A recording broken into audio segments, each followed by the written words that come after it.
কি স্যার, আমি স্কুলে ফিরে এসেছি। ভিতরে আসো। ম্যাম, কালকে টেস্টের শিট মনিটর তুমি আমার অফিসে পাঠিয়ে দিও। জি ম্যাম।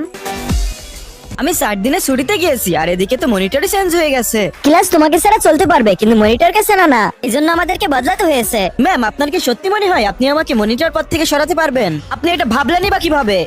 মনিটর, আপনি টেনশন নেবেন না, আমরা আপনার সাথে আছি। আমি ঠিকই জানতাম তুই আমার ভাই। এক্স মনিটর ভাইয়া, আপনার খেল পুরোপুরি খতম। ঠিক বলেছো, একে পুরস্কার দাও। আরে বাহ ইয়ার, থ্যাংক ইউ। ও বাহ, তো এসব চলতেছে। এবার তোমার মনিটর হওয়ার স্বপ্ন ছেড়ে দেওয়া উচিত। শালা কালকের বাচ্চা আমাকে মনিটর হয়ে ক্লাস নেবে? কোন দিন চলে আসলো? এটা তোমার সত্যি মূল্য চুকাতে হবে। আরে বাপরে, আমি তো ভয় পেয়ে গেছি। তুমি তো আবার আমাকে মেরে ফেলবে না তো? প্লিজ আমাকে ছেড়ে দিও। এরকম সাসপেন্সটিক কথা অন্য কাউকে শোনাইও, কিন্তু কিছু করার নাই, এখন তো অনেক দেরি হয়ে গেছে। কি? এবার তুই টের পাবি আমি কি জিনিস আর তুই কত বড় ভুল করেছিস। সবার চেকিং করো।